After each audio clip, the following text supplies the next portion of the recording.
हाय देव। Passive voice part 1 में हम लोगों ने पढ़ लिया कि एक्टिव और पैसिव में डिफरेंस क्या होता है, ट्रांसलेशन के सेंस में या जो हम बोल चाल में यूज़ करते हैं उसके सेंस में कैसे पहचाने कि वो एक्टिव है या वो पैसिव है, उसको हम लोगों ने डीपली बहुत अच्छे तरीके से पार्ट 1 में पढ़ लिया। तो अब हम लोग बात करेंगे पार्ट 2 की। जिन व्यूअर्स ने भी पार्ट 1 वीडियो नहीं देखा वो पहले पार्ट 1 देखेंगे, क्योंकि पार्ट 1 बिना देखे हुए आप इस ट्रिक से पैसिव वॉइस नहीं समझ पाएंगे। ये पूरा ट्रिकी है, ये बुक्स वाला रूल से हम नहीं पढ़ा रहे हैं, बिल्कुल अपने रूल से पढ़ा रहे हैं। तो इसके लिए मेरा पार्ट 1 देखना पहले बहुत ज़रूरी है। तो पार्ट 1 अगर नहीं देखा तो देख लीजिएगा, उसके बाद पार्ट 2 देखेंगे। तो पार्ट 2 में अभी हम लोग क्या देखेंगे कि कोई भी सेंटेंस को पैसिव वॉइस जो पहचान चुके हैं कि ये पैसिव वॉइस है, उसको इंग्लिश में हम लोग कैसे चेंज कर सकते हैं। चेंज इन द सेंस वो नहीं कि I write a letter is written by me, subject को ऑब्जेक्ट, ऑब्जेक्ट को सब्जेक्ट, ऐसा वाला नहीं सीख रहे, वो एग्जाम्स के लिए होता है। हम लोग एग्जाम्स के बारे में भी बात नहीं कर रहे हैं, वो कभी और वीडियो में बात करेंगे। फिलहाल हम बात कर रहे हैं अपने स्पोकन की, बोल चाल की। बोल चाल में कैसे यूज़ होता है, तो बोल चाल में इस तरह से यूज़ होता है। तो हम लोग सबसे पहले बात करेंगे पैसिव वॉइस में प्रेजेंट इंडेफिनिट की। किसके बारे में बात करेंगे? प्रेजेंट इंडेफिनिट की। तो देखिए, उससे पहले दो इम्पॉर्टेंट चीज़ आप ध्यान दे लीजिए कि दो इम्पॉर्टेंट चीज़ में से एक इम्पॉर्टेंट चीज़ है helping verb, HV helping verb यानी ऑक्सिलरी वर्ब। पैसिव वॉइस बिना हेल्पिंग वर्ब के नहीं बन सकता है, एक्सेप्शन को छोड़कर, अपवाद को छोड़कर बिना हेल्पिंग वर्ब के पैसिव वॉइस नहीं बन सकता है। ठीक है, पहला पॉइंट ये। दूसरा पॉइंट ये है कि वर्ब जो होता है, वर्ब, हम लोग टेंस जब पढ़ा तो हम लोगों ने देखा कि वर्ब का फर्स्ट फॉर्म भी यूज़ हुआ, सेकंड भी यूज़ हुआ, थर्ड भी हम लोगों ने यूज़ किया, फोर्थ फिफ्थ सारा फॉर्म यूज़ किया। इस वजह से हम लोगों ने क्या किया कि टेंस का स्ट्रक्चर रटा। इंडेफिनिट का ये होता है, कंटिन्यूअस का ये होता है, परफेक्ट का ये होता है। पैसिव वॉइस में एक भी स्ट्रक्चर रखने की ज़रूरत नहीं, एक भी नहीं। उसका रीज़न क्या है ये देखिए, पूरे के पूरे पैसिव वॉइस में वर्ब का थर्ड फॉर्म यूज़ होता है। कौन सा फॉर्म यूज़ होता है? Third form. चाहे वो प्रेजेंट इंडेफिनिट हो, वर्ब का थर्ड फॉर्म, प्रेजेंट कंटिन्यूअस हो, वर्ब का थर्ड फॉर्म, प्रेजेंट परफेक्ट हो, वर्ब का थर्ड फॉर्म, पास्ट का कोई सेंटेंस हो, वर्ब का थर्ड फॉर्म, मॉडल का कोई सेंटेंस हो, वर्ब का थर्ड फॉर्म, स्ट्रक्चर का कोई सेंटेंस हो, वर्ब का थर्ड फॉर्म, यानी कुछ भी रहे, पैसिव बिना वर्ब के थर्ड फॉर्म के आप बना ही नहीं सकते। यानी वर्ब का third form is the most important thing in passive voice. Passive voice में सबसे ज़्यादा इंपॉर्टेंट चीज़ क्या होता है? वर्ब का थर्ड फॉर्म। तो अब बताइए, पैसिव वॉइस हेल्पिंग वर्ब के बिना हो नहीं सकता है। हेल्पिंग वर्ब किस में क्या लगता है हम लोग जान ही चुके हैं, और वर्ब का थर्ड फॉर्म सब में आएगा। तो फिर स्ट्रक्चर में बचा क्या? स्ट्रक्चर में यही तो होता है, सब्जेक्ट, हेल्पिंग वर्ब, वर्ब और ऑब्जेक्ट। सब्जेक्ट ऑब्जेक्ट सबको पता होता है, हेल्पिंग वर्ब चेंज होता है, वर्ब का फॉर्म चेंज होता है। तो हेल्पिंग वर्ब और वर्ब का फॉर्म हम लोग कैसे चेंज करेंगे, इसको ज़रा देखते हैं। तो आइए बनाना शुरू करते हैं। सबसे पहला काम प्रेजेंट इंडेफिनिट को देखेंगे। देखिए, प्रेजेंट इंडेफिनिट का पहचान क्या था? ताते-ती था ना, ताते-ती आया ना, यहाँ पर वही आएगा, पहचान नहीं बदलेगा एक्टिव पैसिव, वो हम पढ़ा चुके हैं पार्ट 1 में, दोबारा उस पर नहीं जाएंगे। चलिए, तो सेंटेंस लिखा हुआ है मैं पिटाता हूँ। अब इसका इंग्लिश क्या होगा? पहला पॉइंट ये है कि सब्जेक्ट क्या है? सब्जेक्ट है आई, और हेल्पिंग वर्ब प्रेजेंट इंडेफिनिट में तो होता ही नहीं है। पहला चीज़ तो यही है, क्योंकि प्रेजेंट इंडेफिनिट में हेल्पिंग वर्ब नहीं होता, ये हम लोगों ने टेंस में पढ़ रखा है। और पैसिव वॉइस का रूल ये कहता है कि बिना हेल्पिंग वर्ब के पैसिव वॉइस बनेगा ही नहीं, बिना हेल्पिंग वर्ब के पैसिव वॉइस बनेगा नहीं, और प्रेजेंट इंडेफिनिट में पैसिव वॉइस होता नहीं है। तो फिर हम क्या करें? फिर यहाँ पर हम कुछ नहीं करेंगे, छोटा सा आइडिया लगाएंगे कि मेरे टेंस का नाम क्या है। टेंस का नाम है प्रेजेंट इंडेफिनिट। इसमें मोस्ट इंपॉर्टेंट चीज़ क्या है? प्रेजेंट। तो बताइए, सबसे इंपॉर्टेंट हेल्पिंग वर्ब प्रेजेंट में कौन सा होता है? इज एम आर होता है, बस हम वही यहाँ लगा देंगे। यानी एक एक्स्ट्रा के रूप में, एक भाड़े पर लेके, किराए पर लेकर, बोरो कर कर यहाँ लगाएंगे, क्योंकि इंडेफिनिट में हेल्पिंग वर्ब नहीं होता है। लेकिन रूल ये है कि पैसिव वॉइस बिना हेल्पिंग वर्ब के नहीं बनेगा। तो इसको हेल्पिंग वर्ब देना है तो कौन सा दें? तो हम अपने टेंस के अकॉर्डिंग देंगे। टेंस क्या है? प्रेजेंट। तो प्रेजेंट में सबसे कॉमन हेल्पिंग वर्ब कौन? Is, am, are. तो आई के साथ यहाँ पर क्या लगेगा? आई के साथ यहाँ पर लग जाएगा एम। ये बन गया। अब बताइए, पैसिव वॉइस में वर्ब के बारे में क्या बोला गया? हमेशा थर्ड फॉर्म। तो पीटना का क्या होता है? बीट होता है। तो बीट का जो थर्ड फॉर्म होगा वो क्या हो जाएगा? हो जाएगा बीटन। आई एम बीटन, ये आपका पैसिव वॉइस हुआ। मैं पिटाता हूँ, आई एम बीटन। अब आइए यहाँ, मेरे द्वारा अंग्रेजी पढ़ाई जाती। द्वारा वाला सेंटेंस बता ही चुके पैसिव होता है। तो हम क्या करेंगे, सबसे पहले इस वर्ड को जिसमें द्वारा लगा है इसको बाद में देखेंगे। इसको लास्ट में देखेंगे। तो इसको लास्ट में देखेंगे तो बचा क्या, अंग्रेजी पढ़ाई जाती है। तो बोलिए आपका सब्जेक्ट क्या हुआ, सब्जेक्ट तो यही ना हुआ इंग्लिश। तो यहाँ पर हम लोग वर्ड लिख देंगे इंग्लिश। हेल्पिंग वर्ब अभी बताया क्या देना है, इज एम आर। तो इज एम आर में से कौन सा सूट करेगा, इज। तो इंग्लिश इज। अब पढ़ाना के लिए वर्ड क्या आता है, टीच आता है। तो टीच का थर्ड फॉर्म क्या होगा, तो टीच का थर्ड फॉर्म हो जाएगा taut. English is taut, English पढ़ाई जाती है। अब यहाँ आइए वापस, वर्ड लिखा हुआ मेरे द्वारा, जो वर्ड द्वारा लिखा हुआ है उसके लिए वर्ड आता है बाई, सब लोग जानते हैं यहाँ पर। और बाई के बाद ऑब्जेक्टिव केस आता है। बाई के बाद कौन सा केस, ऑब्जेक्टिव केस। पढ़ाया है ना आप लोगों को केस, आई का मी, वी का अस, दे का देम, ही का हिम, इस तरह से पढ़ा चुके हैं। तो यही चीज़, तो यहाँ मेरा यानी आई के बारे में बात कर रहा, तो आई का क्या हो जाएगा, आई का हो जाएगा मी, यानी ये लास्ट में आकर लिखा जाएगा। तो इंग्लिश इज टाउट बाय मी, बन गया आपका सेंटेंस। क्लियर। चलिए नीचे आते हैं। पूरे दुनिया में अंग्रेजी बोली जाती है, पूरे दुनिया में अंग्रेजी बोली जाती है में, ये जो वर्ड है पूरी दुनिया में, ये तो प्लेस है। कितनी बार आप लोगों को पढ़ा चुके हैं, यूज ऑफ देयर में पढ़ाया था कि प्लेस, एडवर्ब ऑफ प्लेस, ये कहाँ आता है, हमेशा लास्ट में आता है। यानी पूरे दुनिया में ये वर्ड लास्ट में आएगा। तो फिर बोलिए क्या बचा, अंग्रेजी बोली जाती है। तो सब्जेक्ट कौन हो गया मेरा यहाँ पर, सब्जेक्ट फिर से हो गया मेरा इंग्लिश। तो यहाँ पर इंग्लिश लिख दिया, हेल्पिंग वर्ब क्या लगा देंगे, इज। और बोलना का स्पीक होता है, स्पीक का थर्ड फॉर्म क्या हो जाएगा, स्पोकन। स्पोकन, तो इंग्लिश इज स्पोकन। अब यहाँ प्लेस था पूरे दुनिया में, इसके लिए वर्ड लिख दीजिए। तो क्या हो जाएगा, in the whole world, whole ना भी लिखें तो भी चलेगा, इन द वर्ल्ड, वही सेंस आएगा पूरे दुनिया में। तो यहाँ पर आपने देखा कि जो सेंटेंस था प्रेजेंट इंडेफिनिट का कैसे बना, इज एम आर लगा हेल्पिंग वर्ब। क्यों, क्योंकि इसमें हेल्पिंग वर्ब होता नहीं है। तो प्रेजेंट में सबसे कॉमन हेल्पिंग वर्ब कौन, इज एम आर। और वर्ब का थर्ड फॉर्म, तो सारे वॉइस में वर्ब का थर्ड फॉर्म ही लगेगा। तो आप देखिए यहाँ वर्ब का third form, third form, third form, सब थर्ड फॉर्म, कभी इसके अलावा कोई और फॉर्म नहीं आ सकता है। तो कुछ और एग्जाम्पल हम लोग देख लेते हैं प्रेजेंट इंडेफिनिट पर। जैसे सेंटेंस रहेगा कि शॉपिंग की जाती है, शॉपिंग की जाती है, तो बताइए क्या होगा। सबसे पहले यहाँ पे शॉपिंग आपका सब्जेक्ट हो गया, तो उसके बाद हेल्पिंग वर्ब लगाइए, क्या लगेगा, इज लगेगा। तो शॉपिंग इज, करना के लिए डू होता है, डू का थर्ड फॉर्म क्या हो जाएगा, डन।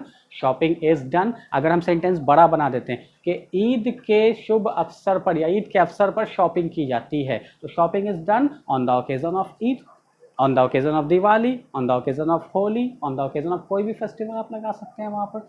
समझ में आ रही बात। गर्मी में एसी का प्रयोग किया जाता है, एसी का प्रयोग किया जाता है, पहले ये बनाएंगे क्योंकि गर्मी में ये प्लेस हो गया, लास्ट में लिखेंगे इसको, एक्सटेंशन हो गया ये। तो एसी का प्रयोग किया जाता है, इसका इंग्लिश क्या होगा, एसी इज यूज्ड कहाँ, इन समर। समझ में आ रही बात। तो इस तरह से हम लोग सेंटेंस बना सकते हैं। ठंडे में ऊनी कपड़े का प्रयोग किया जाता है, तो ठंडे में ये लास्ट में जाएगा, ऊनी कपड़े का प्रयोग किया जाता है, इसका क्या होगा, वूलन क्लॉथ इज यूज्ड, ये हो जाएगा आपका कब, इन विंटर। इस तरह से हम लोग बना सकते हैं। समझ में आ रही बात। तो इस तरह से हम लोग कोई भी सेंटेंस बना सकते हैं। चलिए अब आइए प्रेजेंट कंटिन्यूअस के ऊपर, यहाँ से थोड़ा सा चेंज होगा, ये बिल्कुल अलग था इसलिए इसमें हेल्पिंग वर्ब यूज़ नहीं होता था, अब सब हेल्पिंग वर्ब वाला सेंटेंस आएगा। अब यहाँ से रूल बदलेगा। देखिए प्रेजेंट कंटिन्यूअस, सबसे पहले क्या लिखा हुआ, मैं पिटा रहा हूँ। सब्जेक्ट यहाँ पर क्या आपका हो गया, आई, आई के साथ हेल्पिंग वर्ब क्या लगाइएगा, एम। यही ना बोला गया था अभी कि हेल्पिंग वर्ब, हमने क्या रूल बताया, हेल्पिंग वर्ब नहीं बदलेगा, अब बदलेगा ही नहीं। कंटिन्यूअस में हेल्पिंग वर्ब कौन आता है, इज एम आर, पहले से पता है आपको। परफेक्ट में हेल्पिंग वर्ब कौन आता है, हैज़ है, पहले से पता है आपको। फ्यूचर में हेल्पिंग वर्ब कौन आता है, विल शैल, पहले से पता है आपको। यानी अब जो हेल्पिंग वर्ब लगाते हैं वो लगाइए। सिर्फ इसमें मैटर था कि इसमें हेल्पिंग वर्ब आता ही नहीं था, इसलिए अलग से helping verb is am are दिया गया। अब आइए आई एम, अब क्या बोला गया, वर्ब का कौन सा फॉर्म आएगा, थर्ड फॉर्म। तो पिटाना का वर्ड क्या होता है, पिटाना का वर्ड अभी बताया था आपको, बीट होता है, पिटना पिटाना, उसका थर्ड फॉर्म क्या हो जाएगा, बीटन। अब देखिए तो ये सेंटेंस और ये सेंटेंस बिल्कुल बराबर हो गया, I am beaten, I am beaten. और हिंदी है मैं पिटाता हूँ और हिंदी है मैं पिटा रहा हूँ। अब ज़रा सा ध्यान दीजिएगा यहाँ पर, मोस्ट इंपॉर्टेंट चीज़, आप लोगों को एक रूल पढ़ाया था हमने कि इज एम आर जहाँ भी रहेगा उसके साथ वर्ब का कौन सा फॉर्म लगेगा, फोर्थ फॉर्म। हैज़ हैव जहाँ भी लगेगा उसके साथ वर्ब का कौन सा फॉर्म लगेगा, थर्ड फॉर्म। TO2 जहाँ भी रहेगा उसके साथ वर्ब का कौन सा फॉर्म लगेगा, फर्स्ट फॉर्म। मॉडल के साथ वर्ब का कौन सा फॉर्म लगेगा, फर्स्ट फॉर्म। ये सब पढ़ाया था ना, यही अब यहाँ पे काम देने वाला। देखिए अब जो हम लोग पढ़ेंगे पूरा पूरा इससे पढ़ेंगे, बी, बीन और बीइंग। ये आपको प्रेजेंट परफेक्ट कंटिन्यूअस में बता चुके हैं कि इंडिपेंडेंट वर्ब होता है बी, बी का second form been, third form भी बीन, फोर्थ फॉर्म बीइंग और फिफ्थ फॉर्म भी बी। लेकिन 3 ही फॉर्म यूज होता है, इसलिए हमने 3 यहाँ पर लिखा है, बाकी 2 को नहीं लिखा है। तो अब देखिए क्या करना है हम लोगों को। यहाँ पर जो मेरा सेंटेंस है ये है रहा रही वाला। तो बताइए कि रहा रही को कौन सा फॉर्म चाहिए होता है, फोर्थ फॉर्म ना। इज, एम, आर को कौन सा फॉर्म चाहिए होता है, फोर्थ फॉर्म ना। बस आपको कुछ भी नहीं करना है, यहाँ पर आपको सिर्फ फोर्थ फॉर्म देना है। तो फोर्थ फॉर्म कौन है मेरा, बीइंग। तो यहां से हम वर्ड दे देंगे बीइंग। अब सेंटेंस आपका कंप्लीट हो गया, आई एम बीइंग बीटन। यानी प्रेजेंट कंटिन्यूअस के सेंटेंस में बीइंग का प्रयोग होगा। क्यों होगा, क्योंकि इज, एम, आर को कौन सा फॉर्म चाहिए, फोर्थ फॉर्म। तो फोर्थ फॉर्म तो यहाँ है नहीं, ये है थर्ड फॉर्म। अगर हम इसको फोर्थ बना देंगे तो पैसिव खत्म हो जाएगा, क्योंकि पैसिव में थर्ड ही फॉर्म चाहिए। हम बीटन तो बीटिंग कर नहीं सकते हैं। तो फिर हमको क्या होगा, अपने सीक्वेंस को बनाना पड़ेगा। तो सीक्वेंस बनाने के लिए ये वर्ड है बी, बीन, बीइंग। तो कौन सीक्वेंस गड़बड़ा रहा है, इज, एम, आर के साथ फोर्थ फॉर्म, तो फोर्थ फॉर्म उठा के बीइंग दे दिया। तो हो गया I am being beaten. Clear. अब कुछ लोगों के दिमाग में क्वेश्चन आ रहा होगा कि सर यहाँ पर तो बता रहे कि इज, एम, आर के साथ फोर्थ फॉर्म आएगा तो बीइंग लगा देंगे, यहाँ भी तो इज, एम, आर आया, बीइंग काहे ना लगाया। देखिए ज़रा फर्क समझिए, बीइंग क्यों नहीं लग रहा है। यहाँ पर बीइंग इसलिए नहीं लगा और यहाँ पर लगा, उसका 2 रीज़न है। रीज़न ये है कि यहाँ जो इज, एम, आर आपने लिखा है, ये इज, एम, आर इसका अपना स्ट्रक्चर का इज, एम, आर है। प्रेजेंट कंटिन्यूअस के स्ट्रक्चर में इज, एम, आर आता है कि नहीं आता, आता तो इसका अपना है। यहाँ जो इज, एम, आर हमने लिखा ये इंडेफिनिट के स्ट्रक्चर में आता है, नहीं ना आता है। यानी ये किराए पर लिया हुआ चीज़ है, ये बोरो किया हुआ चीज़ है, ये ज़बरदस्ती का लगाया हुआ चीज़ है। तो जब ये अपना है ही नहीं तो फिर इसका रूल कैसे फॉलो होगा, इसलिए इसका रूल फॉलो नहीं होगा। और यहाँ इसका रूल फॉलो होगा, इज, एम, आर के साथ वर्ब का फोर्थ फॉर्म चाहिए तो चाहिए, क्योंकि ये इज, एम, आर इसका अपना है। मान लीजिए कि आप अपने घर में रह रहे हैं, अपना आपका पर्सनल घर है, पापा ने बनवाया है, दादाजी ने बनाया, किसी ने बनाया। अब उसमें आप कभी टाइल्स लगाइए, कभी मार्बल लगाइए, कभी तोड़ के नया बनाइए, कोई कुछ बोलने जाएगा, कुछ नहीं बोलने जाएगा। लेकिन मान लीजिए कि आप किराए के घर पे रह रहे हैं और किराए के घर में अगर एक कांटी भी ठोकते हैं ना तो ऊपर से लैंडलॉर्ड आके बोलता है क्या कर रहे हो जी, क्या ठोक ठाक कर रहे हो, टोक टाक शुरू हो जाता है। यही चीज़ यहाँ है, ये तो बोरो किया हुआ चीज़ है, ये तो किराए पर लिया हुआ चीज़ है, तो इसका रूल कैसे फॉलो होगा, ये इसका अपना है, इसलिए इसका रूल फॉलो हुआ कि इज, एम, आर के साथ बीइंग का प्रयोग होगा। समझ में आई बात। इसको ऐसे भी समझ सकते हैं कि प्रेजेंट इंडेफिनिट के स्ट्रक्चर में बीइंग लगा दीजिए, वो बन गया प्रेजेंट कंटिन्यूअस, ऐसे भी समझ सकते हैं। चलिए, अजान हो रही है, तो सबसे पहले इसमें सब्जेक्ट कौन हो गया, अजान हो गया। यहाँ पे वर्ड लिख दीजिए अजान। Helping verb is. अब बताइए इज, एम, आर को कौन सा फॉर्म चाहिए, फोर्थ फॉर्म। तो फोर्थ फॉर्म लोग क्या देंगे, यहाँ पर बीइंग देंगे। अजान इज बीइंग। अब एक्टिव में, पैसिव में कौन सा फॉर्म चाहिए, थर्ड फॉर्म। तो होना, होना के लिए वर्ड होता है कॉल, तो कॉल का थर्ड फॉर्म हो जाता है कॉल्ड। तो सेंटेंस क्या हो गया मेरा, अजान इज बीइंग कॉल्ड। अगर यही सेंटेंस होता कि अजान होती है तो फिर बीइंग ना लगाते, अजान इज कॉल्ड कर देते। लेकिन बोला गया अजान हो रही है, तो रहा रही के लिए यहाँ पे बीइंग का प्रयोग हुआ कि अजान इज बीइंग कॉल्ड। समझ में आया। उसी प्रकार से लॉकडाउन में सोशल डिस्टेंसिंग का पालन किया जा रहा है। अब ज़रा सा आप देखिए कि लॉकडाउन में सोशल डिस्टेंसिंग का पालन किया जा रहा है, तो लॉकडाउन में, ये तो लास्ट में आएगा, पढ़ा चुके हैं आप लोग को। अब मेन चीज़ इसमें क्या आया, सोशल डिस्टेंसिंग का पालन किया जा रहा है। तो मेन सब्जेक्ट क्या हो गया, सोशल डिस्टेंसिंग हुआ। तो यहाँ पर आप बनाइए, सबसे पहले वर्ड क्या हो जाएगा, सोशल डिस्टेंसिंग। हेल्पिंग वर्ब क्या लगाएंगे, इज लगाएंगे। अब बताइए इज, एम, आर के साथ वर्ब का कौन सा फॉर्म, फोर्थ फॉर्म। तो फोर्थ फॉर्म के रूप में हम लोग क्या देंगे, बीइंग देंगे, इज बीइंग। अब पालन करना के लिए वर्ड क्या था, वर्ब का थर्ड फॉर्म, यानी फॉलो होता है, तो फॉलो के लिए वर्ब का थर्ड फॉर्म क्या होता है, followed. Social distancing is being followed. ये हो गया कहाँ, कब, लॉकडाउन में। तो यहाँ पे वर्ड आ जाएगा इन लॉकडाउन। बन गया आपका sentence, social distancing is being followed in lockdown. अगर यहाँ पर ऐसा होता कि सोशल डिस्टेंसिंग का प्रयोग किया जाता है तो बीइंग ना लगाते, प्रेजेंट इंडेफिनिट में बीइंग लगाने की जरूरत है नहीं, तो social distancing is followed in lockdown. लेकिन यहाँ बोला जा रहा है कि किया जा रहा है, यानी अभी की बात की जा रही है, इज एमआर के साथ फोर्थ फॉर्म आएगा, तो फोर्थ फॉर्म के लिए कौन सा फॉर्म दिया, बीइंग। क्लियर, समझ में आ रहा है ना। चलिए आगे बनाते हैं प्रेजेंट परफेक्ट को। प्रेजेंट परफेक्ट में बोला गया है वीडियो अपलोड कर दिया गया है। परफेक्ट का पहचान क्या, ये सब हम सब पढ़ा चुके हैं, दोबारा बार बार उसी चीज़ को रिपीट करने में अच्छा नहीं लगता है।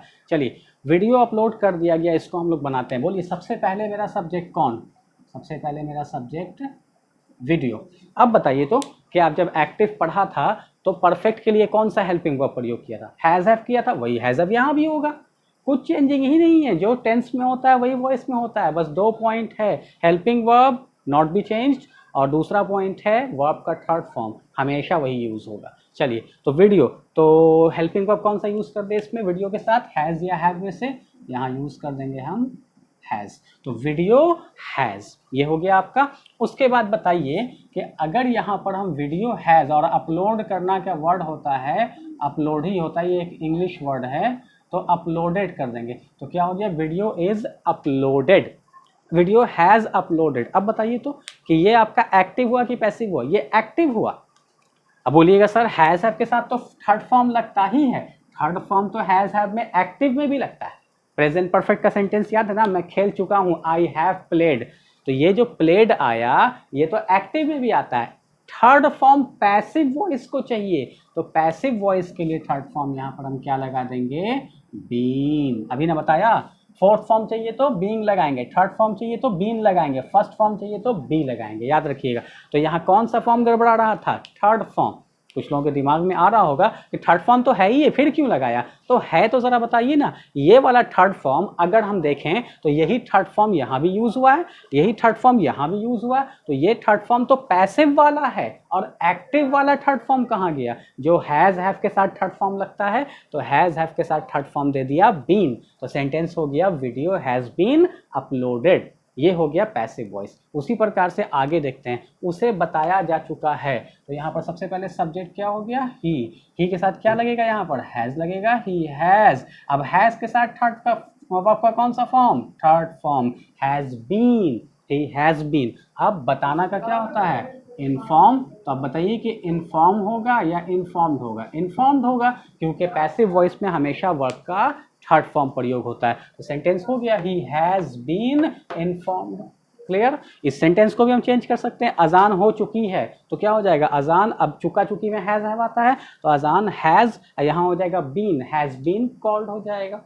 समझ में आ रही है बात। तो इस तरह से हम लोग यहाँ पे सेंटेंस प्रेजेंट परफेक्ट का भी बना सकते हैं। कपड़ा खरीद लिया गया है या कपड़ा खरीदा जा चुका है, क्या होगा इसका, क्लॉथ, हैज़ लगाएंगे, cloth has been, bring buy होता है, बाई का थर्ड फॉर्म हो जाएगा bought, cloth has been bought. समझ में आ रही बात। इस तरह से कुछ भी हम सेंटेंस चेंज कर सकते हैं, बस ध्यान रखिएगा कि इज एम के साथ फोर्थ फॉर्म लगता है इसलिए बीइंग लगाया, हैज़ हैव के साथ थर्ड फॉर्म लगता है इसलिए बीन का प्रयोग हुआ है। तो he has been informed, been क्यों आया पता है आपको, हैज़ हैव के साथ वर्ब का थर्ड फॉर्म लगता है इसलिए बीन आया। चलिए अब आइए, नेक्स्ट नंबर तो होना चाहिए था मेरा प्रेजेंट परफेक्ट कंटिन्यूअस। तो प्रेजेंट परफेक्ट कंटिन्यूअस का पैसिव वॉइस होता ही नहीं, होता ही नहीं। ये नहीं कि हम बना नहीं सकते हैं या बनाते नहीं हैं, मतलब होता ही नहीं, कोई रूल ही फॉलो नहीं होता। अब ज़बरदस्ती का कोई बनाना चाहे, बहुत सारे बुक्स में हमने देखा है कि बना रहता है, नोट करके नीचे में लिखा रहता है कि हालांकि प्रेजेंट परफेक्ट कंटिन्यूअस का पैसिव वॉइस नहीं होता है, लेकिन चाहें तो ऐसे बना सकते हैं। जब होता ही नहीं तो हम चाहेंगे क्यों बनाना, तो वो मैटर फिनिश कीजिए। तो प्रेजेंट परफेक्ट कंटिन्यूअस नहीं होता है, ठीक है। अब आप सोचते हो कि सर प्रेजेंट परफेक्ट कंटिन्यूअस नहीं होता, पास्ट इंडेफिनिट तो होता होगा, पास्ट कंटिन्यूअस तो होता होगा। अब ज़रा सा मेरे एक चीज़ बताइए कि हम जब पास्ट आप लोगों को पढ़ाया तो क्या बताया, अब दोबारा पास्ट पढ़ने की ज़रूरत नहीं पड़ेगी, बोला था ना उस दिन, the differences between present and past. अब दोबारा पास्ट पढ़ने की ज़रूरत नहीं पड़ेगी। ज़रा यहाँ देखिए तो दोबारा पढ़ने की ज़रूरत है। अगर हम इसको पास्ट में बनाना चाहें तो ये क्या हो जाएगा, मैं पिटाता था, यही ना होगा। तो अगर हूं के लिए एम लगाया तो था के लिए क्या लगाइएगा, वॉज लगाइएगा। तो आई वॉज बीटन हो गया पास्ट इंडेफिनिट। यहाँ है मेरे द्वारा अंग्रेजी पढ़ाई जाती थी, कर दें यहाँ, तो यहाँ है के लिए इज है, तो थी के लिए क्या हो जाएगा, वॉज हो जाएगा। तो क्या हो जाएगा, English was taught by me, English was taught by me. उसी प्रकार से पूरे दुनिया में अंग्रेजी बोली जाती थी कर दें तो क्या हो जाएगा, इंग्लिश वॉज स्पोकन। तो आप लोगों को पहले ही पढ़ा चुके हैं, जहाँ इज एम रहेगा वहाँ वॉज वर्ड लगा दीजिए, जहाँ हैज एव रहेगा वहाँ हैड लगा दीजिए। यहाँ सेंटेंस है मैं पिटा रहा हूँ, ये हो जाएगा मैं पिटा रहा था। तो हूँ के लिए एम, तो था के लिए was, I was being beaten, अजान हो रही थी। है के लिए यहाँ इज लगा तो था के लिए क्या लगेगा, वॉज लगेगा, अजान वॉज बीइंग कॉल्ड। बस इस तरह से लॉकडाउन खत्म हो जाएगा, सोशल डिस्टेंसिंग खत्म हो जाएगा, तो हम लोग क्या बोलेंगे, सोशल डिस्टेंसिंग, लॉकडाउन में सोशल डिस्टेंसिंग का पालन किया जा रहा था आ गया तो था के लिए क्या लगा देंगे, यहाँ वॉज लगा देंगे। Social distancing was being followed in lockdown. बाकी कोई नियम बदलेगा ही नहीं, कोई नियम नहीं बदलेगा, आपका सारा नियम वही रहेगा पास्ट में। बस इज एम आर की जगह पे वाज वर, हैज एफ की जगह पे हैड। वीडियो अपलोड कर दिया गया है, यही सेंटेंस हो जाएगी, वीडियो अपलोड कर दिया गया था में आ जाए, क्या बदलेगा, यहाँ है के लिए हैज का प्रयोग हुआ तो था के लिए क्या प्रयोग होगा, हैड होगा। बस बन गया, वीडियो हैड बीन अपलोडेड। उसे बताया जा चुका है लिखा हुआ, बोल दें उसे बताया जा चुका था, है के लिए हैज लगा, था के लिए हैड लगा दीजिए। He had been informed. अब उसके लिए बताइए फिर से हम लिखें past indefinite, past continuous, past perfect. ये टाइम बर्बाद करने वाली पढ़ाई हो जाएगी। आपको जब ट्रिक बता ही दिया हमने एक वीडियो में कि what is the difference between present and past and you have learn all the thing and there is no need to repeat all that thing. कोई ज़रूरत नहीं उसको रिपीट करने की बार बार, तो एक बार समझा दिया उससे आप लोगों का बन जाएगा। तो अब हम लोग डायरेक्ट किस पर आ जाते हैं, फ्यूचर इंडेफिनिट के ऊपर। तो देखिए फ्यूचर इंडेफिनिट का सेंटेंस क्या लिखा हुआ, तुम पिटाओगे, गागेगी होता है, पता ही आप लोगों को। इसको हम लोग बनाते हैं। सबसे पहले बताइए सब्जेक्ट क्या होगा, यू होगा। बताइए फ्यूचर में हेल्पिंग वर्ब कौन लगता है, विल लगता है या शैल लगता है। तो शैल का इस्तेमाल तो बोलचाल में होता नहीं, जनरली विल ही होता है। हम लोग विल लगा देंगे तो क्या हो जाएगा, यू विल। अब उसका वर्ब का कौन सा फॉर्म, थर्ड फॉर्म। तो थर्ड फॉर्म क्या हो जाएगा, थर्ड फॉर्म हो जाएगा बीटन। अब ज़रा ध्यान दीजिए, तो हम आप लोगों को बताया था कुछ, विल और शैल के साथ वर्ब का कौन सा फॉर्म लगता है, फर्स्ट फॉर्म, यानी मॉडल के साथ ही फर्स्ट फॉर्म लगता है। आगे हमारे मॉडल वर्ब पर 24 हेल्पिंग वर्ब होता है, जिसमें से 13 मॉडल वर्ब होता है। सारे मॉडल के साथ वर्ब का फर्स्ट फॉर्म लगता है, ठीक है। तो वर्ब का फर्स्ट फॉर्म लगता है और यहाँ लगा कौन सा फॉर्म, थर्ड फॉर्म। तो हम इसको तो फर्स्ट बना नहीं सकते हैं, इसको फर्स्ट फॉर्म बना देंगे तो ये एक्टिव हो जाएगा, पैसिव खत्म हो जाएगा। तो हमको कुछ नहीं करना, विल के साथ फर्स्ट फॉर्म चाहिए, ये रहा मेरा फर्स्ट फॉर्म बी। तो यहाँ हम लिख देंगे बी, सेंटेंस कंप्लीट हो गया, यू विल बी बीटन। बस समझ में आ रही बात। कोरोना को हराया जाएगा। अब यहाँ देखिए कोरोना को हराया जाएगा में सब्जेक्ट कौन हो गया, यहाँ कोरोना हो गया, कोरोना। अब यहाँ पर सब्जेक्ट के साथ हेल्पिंग वर्ब लगेगा विल। अब विल के साथ फर्स्ट फॉर्म, तो फर्स्ट फॉर्म क्या देंगे, बी, विल बी। अब उसके बाद हराना का क्या होता है, हराना का वही होता है डिफीट, सॉरी यहाँ पीटना नहीं है, हराना है। बन गया आपका, कोरोना विल बी डिफीटेड। समझ में आया। तो इस तरह से हम लोग सेंटेंस बना सकते हैं। बोल दें ईद कल मनाया जाएगा, ईद कल मनाया जाएगा। तो अब बोलिए क्या बनेगा, ईद, उसके बाद विल लगा देंगे, वर्ब का फर्स्ट फॉर्म बी लगा देंगे, ईद विल बी। अब पैसिव में कौन सा फॉर्म चाहिए, थर्ड फॉर्म। तो सेलिब्रेट का थर्ड फॉर्म क्या होता है, celebrated. Eid will be celebrated tomorrow. समझ में आ रही बात। तो इस तरह से हम लोग सेंटेंस बना सकते हैं फ्यूचर इंडेफिनिट का, यानी विल में क्या लग जाएगा, बी लग जाएगा, बन गया फ्यूचर इंडेफिनिट। आगे आप देख रहे होंगे future continuous, perfect, perfect continuous गायब है। गायब का मतलब ये है कि फ्यूचर इंडेफिनिट का तो होता है, फ्यूचर कंटिन्यूअस का पैसिव वॉइस होता ही नहीं। फ्यूचर परफेक्ट का होता है, लेकिन हम एक्टिव में आप लोगों को फ्यूचर परफेक्ट नहीं पढ़ाया था, याद है ना, बोला था कि उसका स्पोकन में यूज़ नहीं होता, इसलिए नहीं पढ़ा था। फिर पैसिव में काहे को पढ़ाएं, इसलिए फ्यूचर में एक ही आप लोगों का इंपॉर्टेंट है जो बोल चाल में। हम इसलिए देखिए ये जो पढ़ाई हम पढ़ा रहे हैं ये सिर्फ स्पोकन को बेस बनाकर पढ़ा रहे हैं। अगर एग्जाम को बेस बनाकर पढ़ाएंगे तो बिल्कुल अलग पढ़ाई होगी। ये पढ़ाई स्पोकन के लिए है, वो पढ़ाई उसके लिए। मेरी ये आदत ही नहीं है कि उस पढ़ाई को इस पढ़ाई के साथ मिक्स करें और इस पढ़ाई को उस पढ़ाई के साथ मिक्स करें। ना आप इधर के रहिएगा ना आप उधर के रहिएगा। समझ में आ रही बात ना। तो हम लोग स्पोकन पे फोकस करें तो स्पोकन के अनुसार हम लोग पढ़ाई कर रहे हैं। जिस दिन हम लोग एग्जाम के लिए पढ़ेंगे तो एग्जाम के अनुसार अलग तरीके से पढ़ेंगे, फिर एक भी नहीं छोड़ेंगे, फिर टोटल बताएंगे। अभी हमको छोड़ना ज़रूरी है कुछ कुछ चीज़, क्योंकि ज़्यादा पढ़ना कोई बहुत अच्छी बात नहीं है। कम पढ़िए लेकिन सटीक पढ़िए, एकदम अप टू द डेट पढ़िए कि कैसे आपको समझ में आए। तो ये भी आपका हो गया फ्यूचर भी। अब आइए नीचे में दिया हुआ मॉडल वर्ब अलग से दे दिया है, यूं ही हम आपको can, may, must, should, would, could, might, ये सब मॉडल होता है। 13 मॉडल होता है।